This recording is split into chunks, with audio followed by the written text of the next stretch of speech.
তো নমস্কাৰ সকলোকে মই মোৰ নতুন এটা ভিডিঅ'লৈ আপোনালোকক সকলোকে স্বাগতম জনাইছো।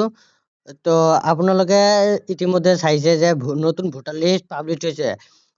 2026 চনৰ যিটো ভোট প্ৰক্ৰিয়া হ'ব তাৰ বাবে এটা ছবি সহকাৰে এটা ভোটাৰ লিষ্ট পাব্লিছ হৈছে। সেই ভোটাৰ লিষ্টখন কেনেকৈ চাব পাৰে আপুনি আপোনাৰ মোবাইলৰ পৰা সেইটো আজি মই দেখুৱাম। তো আপোনালোকে প্ৰথমে আপোনাৰ মোবাইলটোত থকা ক্ৰোম ব্ৰাউজাৰত ওপেন কৰিব। ক্ৰোম ব্ৰাউজাৰ ওপেন কৰাৰ পিছত আপুনি ইয়াতে সাৰ্চ কৰিব voter.eci.gov.in লগিং। এটোত ক্লিক কৰিব।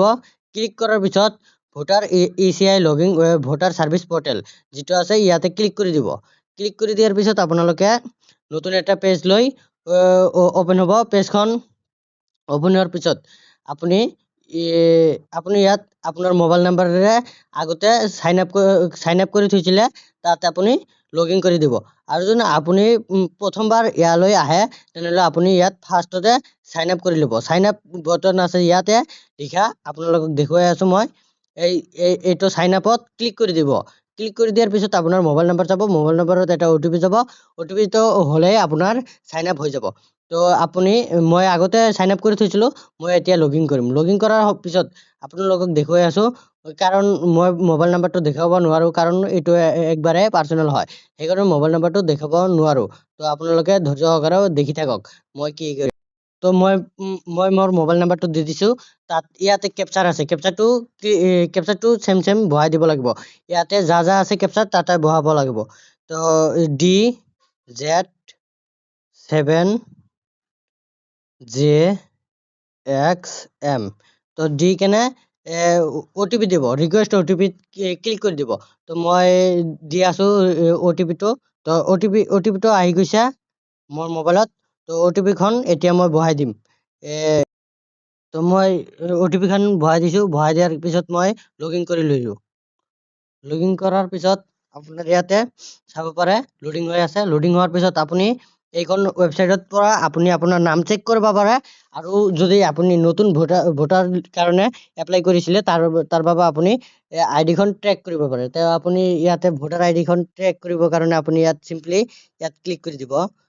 মই দেখুৱাই আছো ট্ৰেক ষ্টেটাছ, এপ্লিকেশ্যন ষ্টেটাছ, ইয়াতে আপুনি ক্লিক কৰি দিলে হ'ল। তো ক্লিক কৰি দিব। ইয়াতে ক্লিক কৰি দিয়াৰ পিছত আপোনাৰ ৰেফাৰেন্স নাম্বাৰটো হ'ব আপোনাৰ যিটো আপুনি যেতিয়া ভোটাৰ আবেদন কৰাৰ সময়ত যিটো এটা ৰিচিপ্ট দিছিলে, সেই ৰিচিপ্টৰ ওপৰত এটা চিৰিয়েল নাম্বাৰ আছিল, একেবাৰে ওপৰত টপত এটা চিৰিয়েল নাম্বাৰ আছিল। যদি ৰিচিপ্ট পোৱা নাই তেনেহ'লে আপুনি যিটো মোবাইল নাম্বাৰেৰে ৰেজিষ্টাৰ কৰিছিলে তাত এপ্লাই কৰাৰ সময়ত সেইখন মোবাইল নাম্বাৰত এটা OTP গৈছিল।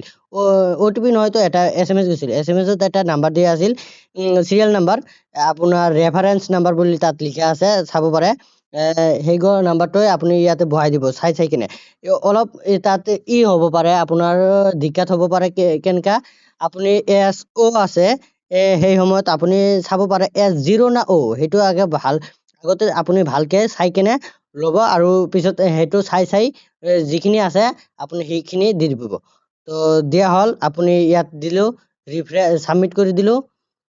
ছাবমিট কৰি দিয়াৰ পিছত আপুনি অলপ সময় ৰখিব লাগিব। মোৰ ইয়াতে নেটৰ প্ৰব্লেম দি আছে।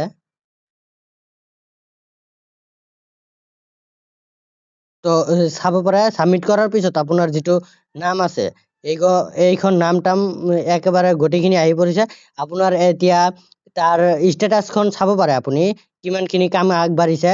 তো মোৰখন হৈছে আৰু এইটো চাব পাৰে ছাবমিটেড হৈছে, BLO এপইণ্টেড হৈছে, ফাইল ভেৰিফাইড হৈছে, একচেপ্ট হৈছে। তাৰপিছত ইপিক নাম্বাৰ জেনেৰেট, এইটো আপুনি জেনেৰেট হৈ গৈছে। আপোনাৰ যিটো ভোটাৰ কাৰ্ড হয় সেইটো হৈছে।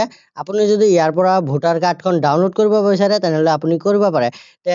চিম্পলি ইয়াত আপুনি ইয়াৰ পৰা যিটো ইপিক জেনেৰেট নাম্বাৰ হয়, VPP, মই দেখুৱাই আছো আপোনালোকক। তো এইটো যিটো নাম্বাৰ আছে এই নাম্বাৰটো আপুনি চিম্পলি ইয়াৰ পৰা ক্লিক কৰি ধৰি থাকিলে আপুনি ইয়াৰ পৰা কপি কৰিব পাৰে। তেনেহ'লে আপুনি চাই থাকক, এইটো কপি হৈ গ'ল।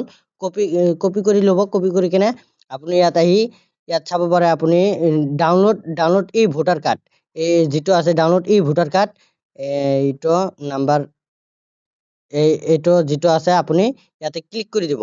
ক্লিক কৰি দিয়াৰ পিছত আপোনাৰ ইয়াত ইপিক নাম্বাৰটো কপি কৰাই আছে কপি কৰিলে ষ্টেট চিলেক্ট কৰিব ষ্টেট চিলেক্ট কৰি কেনে আপুনি চাৰ্চ কৰি দিব আহি পৰিছে ইয়াত চেণ্ড OTP বুলি লিখা আছে চেণ্ড OTP ক্লিক কৰি দিব চিম্পলি ইয়াত ক্লিক কৰি দিয়াৰ পিছত আপুনি OTP খান ফিল আপ কৰি দিব ফিল আপ কৰি দিয়াৰ পিছত আপোনাৰ এই ভোটাৰ কাৰ্ডখন ডাউনলোড হৈ যাব তো থেংক ইউ মই এইখিনি আজি দেখুৱাই দিলোঁ তো হৈ গ'ল থেংক ইউ